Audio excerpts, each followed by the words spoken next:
3 weeks before our wedding, I saw my fiancée hugging a rich guy on his yacht while I came to fix it. I couldn't say a word to her then, so I just walked away while she shouted after me. But what I learned about it all later completely left me speechless. So there I was, 31 years old, living what I thought was the American dream in Fort Lauderdale. Name's Tom, and I work as a marine technician for this company that services private yachts. You know how it is down here in South Florida. Money flows like the tide, and rich folks love their boats more than their kids sometimes. The pay is decent. The work keeps me busy, and honestly, I get to see some incredible vessels that cost more than most people's houses. I'd been with this company for about 6 years, working my way up from basically a glorified boat washer to someone they actually trust with expensive stuff. Engine repairs, electrical systems, navigation equipment, you name it. I could probably fix it with enough coffee and stubbornness. There's something really satisfying about taking a broken yacht worth millions and getting her purring like a kitten again. Plus, the tips weren't bad when you kept some billionaires' weekend plans from getting completely ruined. But this story isn't really about my job, even though that's where everything went completely sideways. It's about Melissa, my fiancée of 2 years. 29 years old, blonde hair that caught the light just right, and the kind of smile that could probably talk a traffic cop out of a speeding ticket. She worked at this upscale boutique in Los Olas Boulevard, selling designer clothes to women who spent more on a handbag than most people spend on rent. We met at one of those beach volleyball tournaments they hold every weekend down at Fort Lauderdale Beach. I was playing in some amateur league, sweating my butt off in the sand, when I noticed her watching from the sidelines with a group of friends. She was wearing this sundress that made every other guy on the beach forget they were supposed to be playing volleyball. After we won our match, I worked up the courage to walk over and introduce myself. Turned out she was there celebrating someone's birthday, and we just clicked immediately. She laughed at my terrible jokes. I bought her a beer, and by the end of the afternoon, I had her number and plans for dinner that weekend. That was 3 years ago, and honestly, those early days were some of the best of my life. Melissa was fun, spontaneous, and had this way of making even grocery shopping feel like an adventure. She'd drag me to art shows downtown. I'd take her fishing on weekends, and somehow we found this perfect balance between her city girl energy and my more laid-back approach to life. About a year into dating, I knew she was the one. Maybe it was cliché, but there was something about the way she'd steal fries off my plate even after ordering a salad, or how she'd fall asleep watching Netflix on my couch every Sunday night. She felt like home in a way that I'd never experienced before, and when I finally worked up the nerve to propose, she said yes before I could even finish the speech I'd been practicing for weeks. The engagement ring set me back about 3 months' salary, but seeing her face light up when I got down on one knee at sunset on Hollywood Beach made every penny worth it. She called her mom immediately, posted pictures on every social media platform known to mankind, and started planning our wedding before we even made it back to the car. And man, did Melissa plan a wedding. When I say she went all out, I mean she turned our spare bedroom into mission control for the most elaborate celebration South Florida had seen since someone's quinceanera made the news. Color-coded spreadsheets, vendor contracts organized in 3-ring binders, and enough Pinterest boards to crash their servers. She had timelines, backup plans of backup plans, and a guest list that somehow kept growing every week. The budget started reasonable and then inflated faster than a beach ball in summer heat. Designer dress that cost more than my truck's down payment. Flowers flown in from places I couldn't pronounce. And a photographer whose portfolio looked like something out of a magazine. Every time I saw another invoice, I reminded myself that this was her dream, her once-in-a-lifetime moment. But the real showstopper, the centerpiece of Melissa's perfect wedding vision, was going to be the reception cruise. She'd found this beautiful yacht that we could charter for the evening. A 60-foot beauty with teak decks and enough space for all our friends and family to party as we cruise along the Intercoastal Waterway. The plan was to have dinner and dancing while watching the sunset over the water, then fireworks as we headed back to port. Working around yachts every day, I knew she'd picked a good one.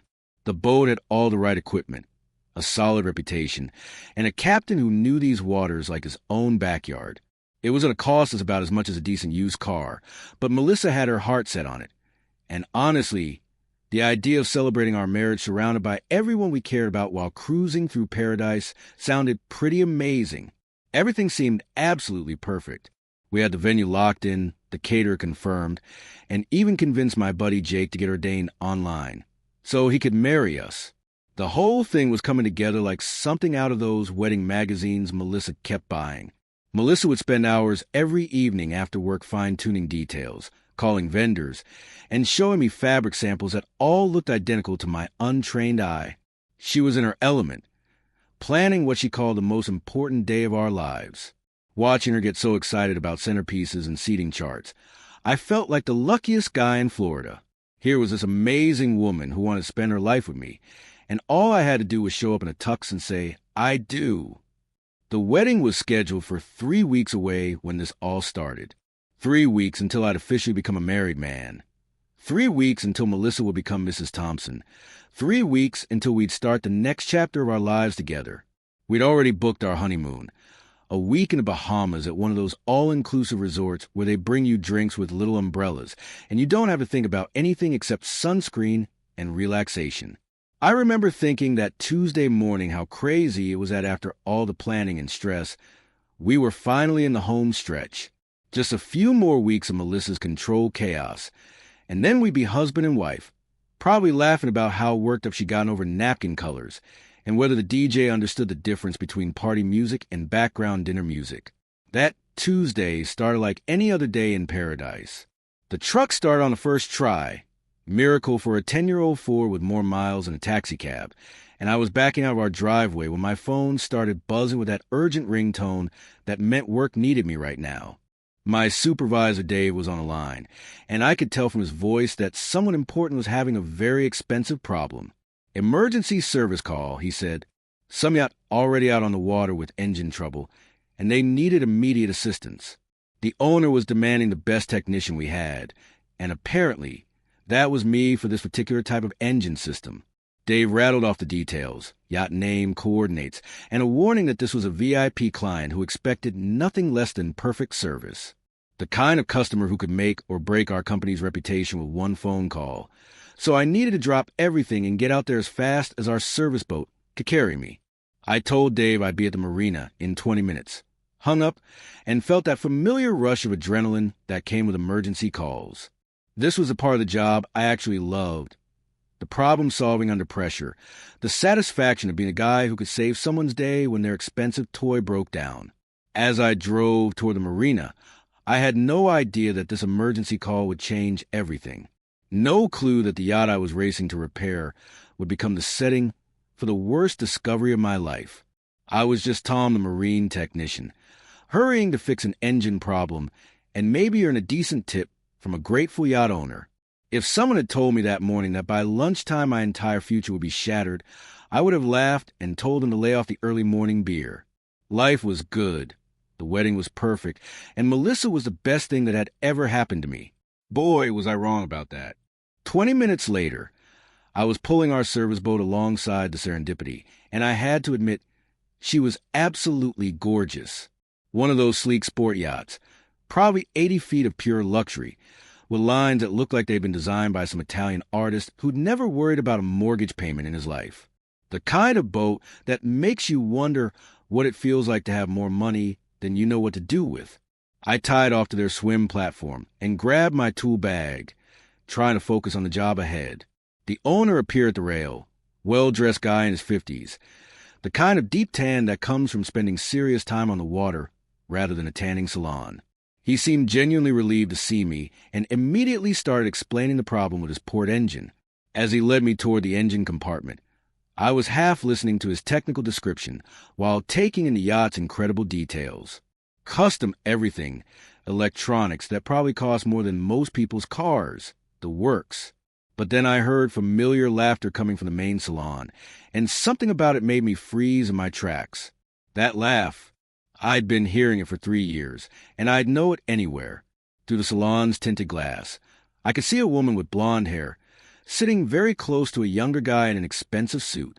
Her head was on his shoulder, and they were both looking at something on his phone, completely comfortable with each other. The way she was leaning into him, the casual intimacy of the moment, It looked exactly like a couple who'd been together for years. My heart started pounding as I tried to convince myself I was seeing things.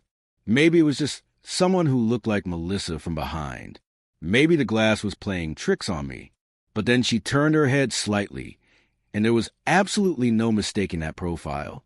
It was definitely Melissa. My fiancée, who was supposed to be getting ready for work at our apartment, was instead cuddled up with some rich stranger on a luxury yacht 3 miles offshore. The yacht owner was still talking about engine problems, completely unaware that my world had just collapsed. I managed to mumble something about needing to check the engine room first, desperately trying to buy myself time to process what I just witnessed. But there was no processing this, no explaining it away or finding some innocent explanation. The woman I was supposed to marry in 3 weeks was here, on this yacht, acting like she belonged with someone else entirely. I felt like I had been sucker punched. All those late nights she said she was working inventory at the boutique, all those weekend shopping trips with girlfriends that seemed to last all day, all those times she'd seem distracted when I talked about wedding plans. Suddenly, everything made horrible sense. The worst part was having to maintain some kind of professional composure.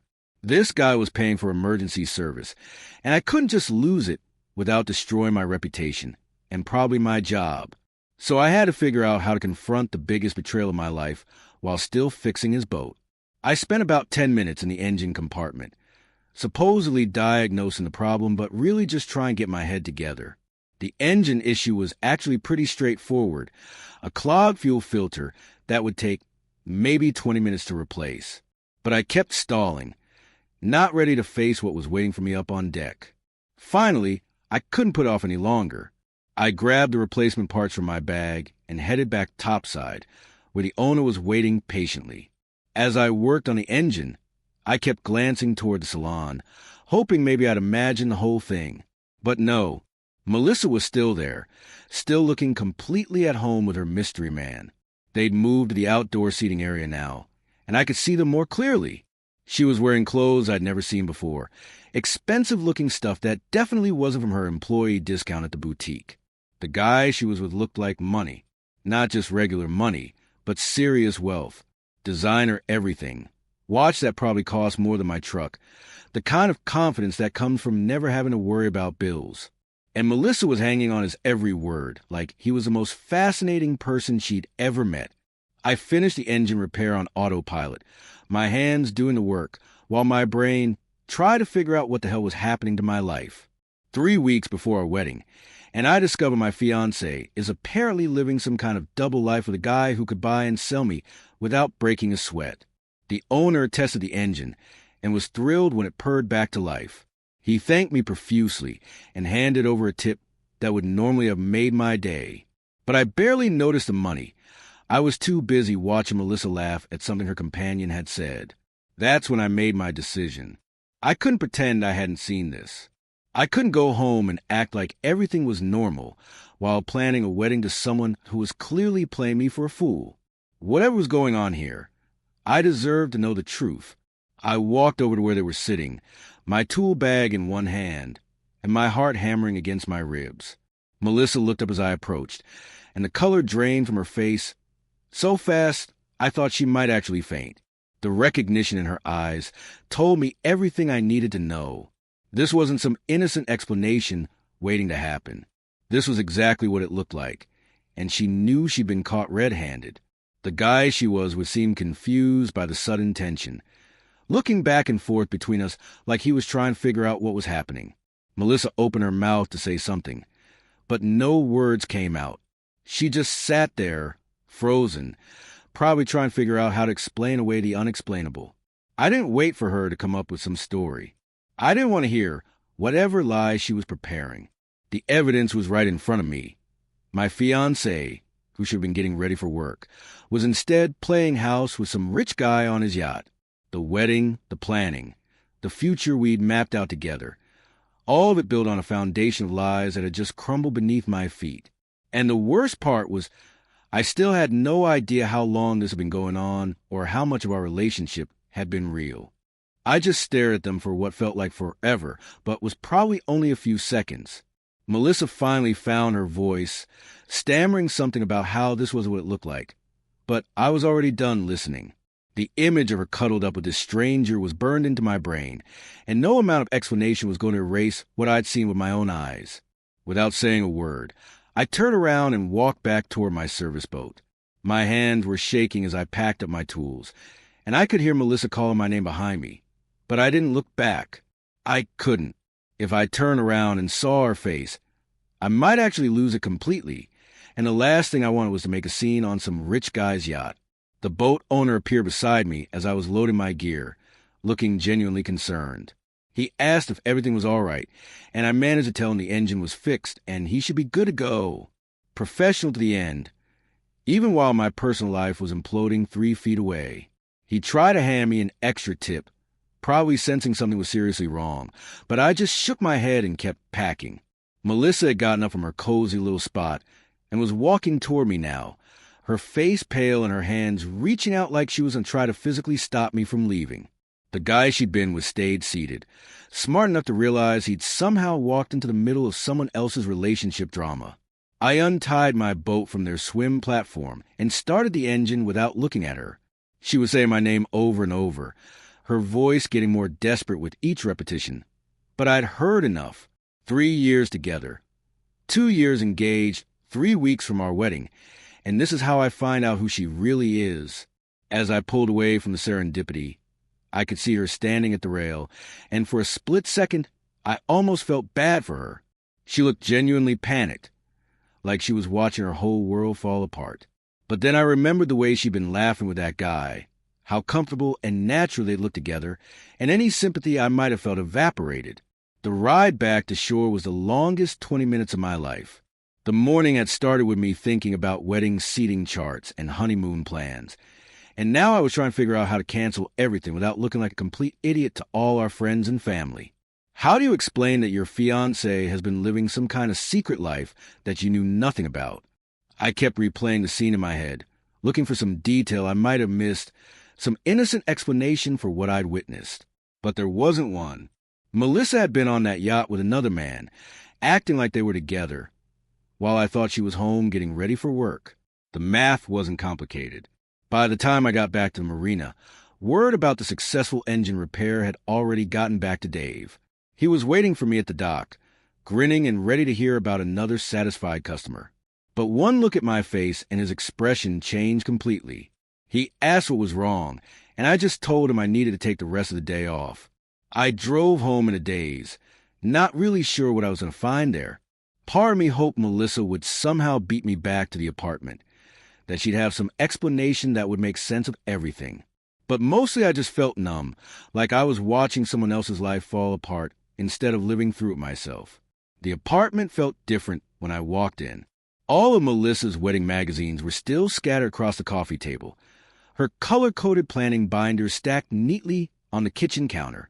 3 weeks' worth of final details and last-minute arrangements, all for a wedding that was never going to happen now. I sat down on our couch and tried to figure out what to do next.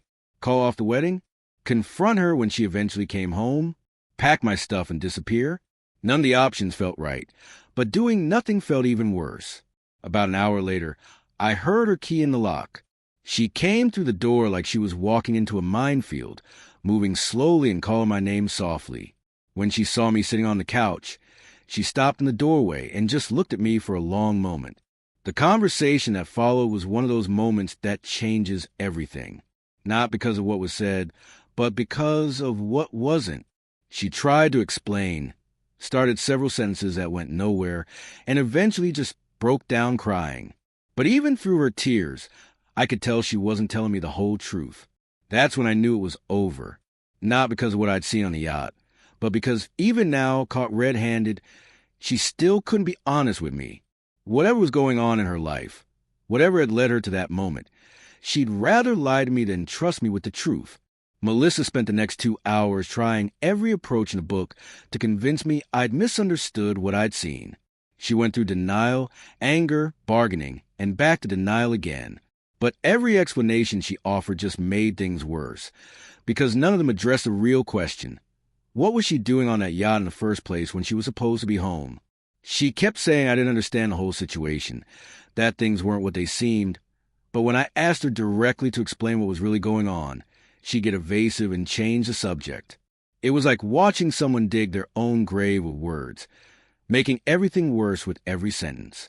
The most frustrating part was how she kept focusing on the wedding. She begged me not to cancel it, said we could work through this, promised that everything would go back to normal if I just gave her a chance to explain properly. But she never actually explained anything. She just kept repeating that I was jumping to conclusions and that she loved me.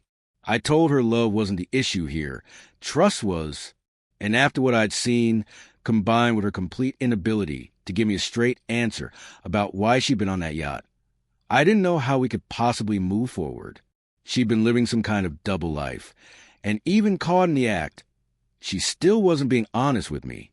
That evening, she tried a different approach.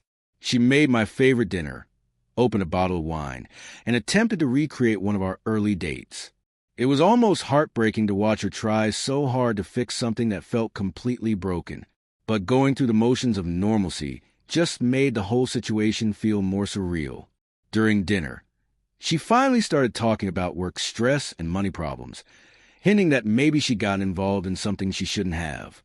But every time I tried to get specifics, she'd clam up again.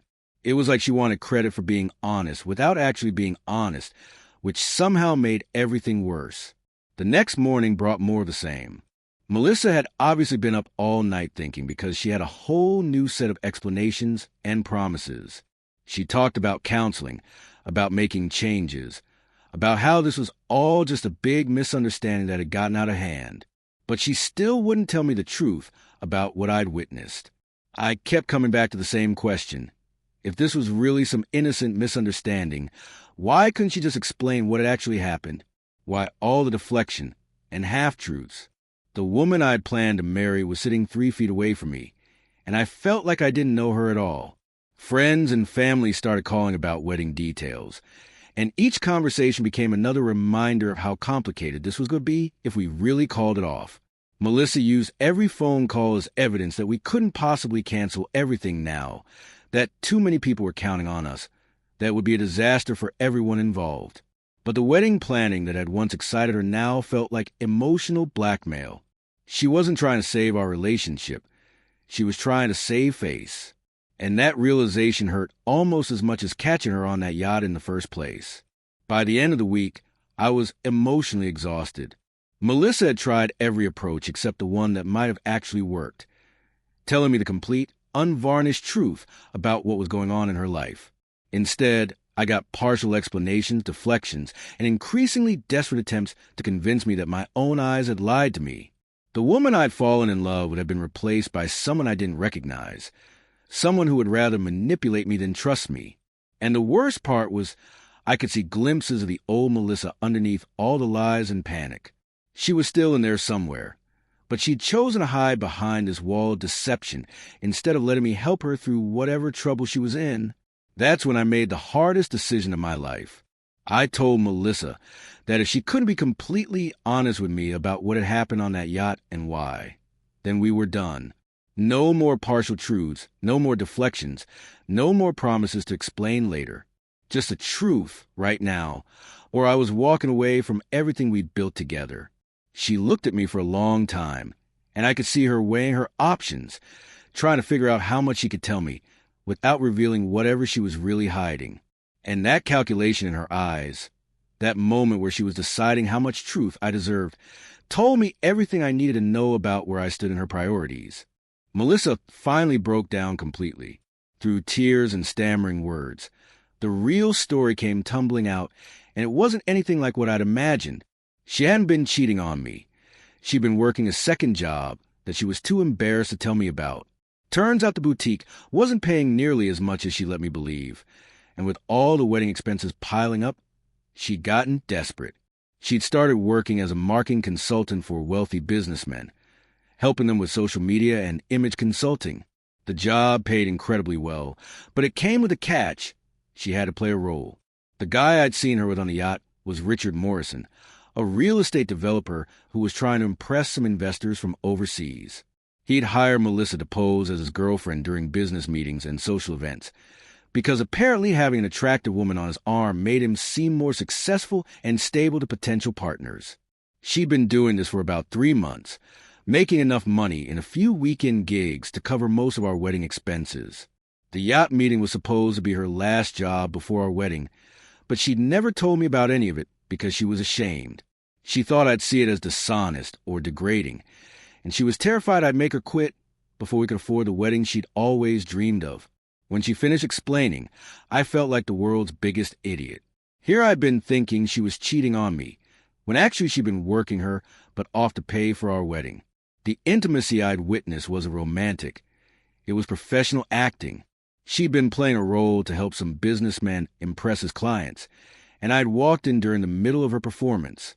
The worst part was realizing how my reaction had played right into her worst fears. She'd been afraid to tell me about the job because she thought I'd judge her, and instead of giving her a chance to explain, I'd done exactly what she was afraid of. I'd jumped to conclusions and assumed the worst. We spent the next few hours really talking for the first time in months.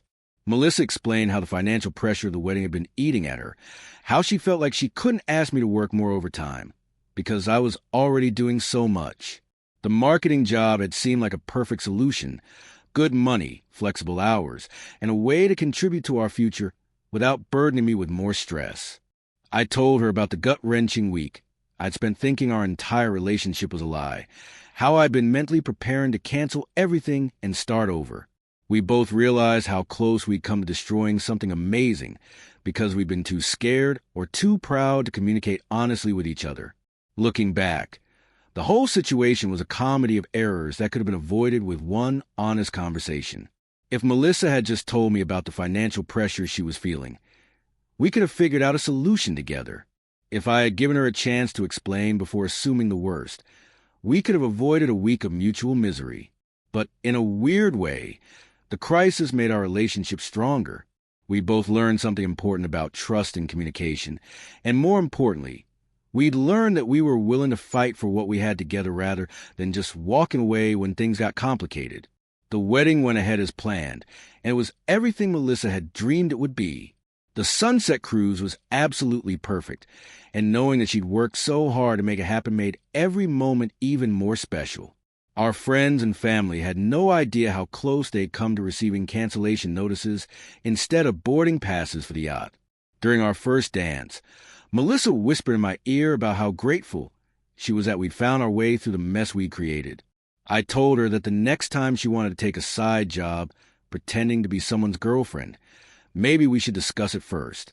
She laughed and promised that her days as a fake girlfriend were over. She had a real husband to take care of now. These days, we joke about our near-miss breakup and use it as a reminder to communicate better when life gets stressful. Melissa still works at the boutique, but she's also started her own legitimate marketing consulting business, helping small businesses with their social media presence. No more pretending to be someone's arm candy, just honest work that makes her happy. As for me, I learned not to jump to conclusions, even when the evidence seems overwhelming. Sometimes the most obvious explanation isn't the right one, and sometimes the people we love are struggling with things they're too proud or too scared to share. The key is giving them the space to tell their story before writing the ending yourself. We've been married for 2 years now, and that week of almost losing everything has become one of those stories we tell at dinner parties. People always laugh when we get to the part about me thinking she was cheating when she was actually working to pay for our wedding. But for us, it's a reminder of how quickly trust can be broken and how much work it takes to build it back up. So, what do you guys think about this whole situation? Have you ever jumped to the wrong conclusion about something important? Or had someone misunderstand your intentions in a way that almost ruined everything? I'd love to hear your thoughts in the comments below. And if this story taught you anything about communication in relationships, hit that like button and consider subscribing for more real-life stories. Thanks for listening to my tale of almost screwing up the best thing that ever happened to me. Sometimes the best endings come from the messiest beginnings.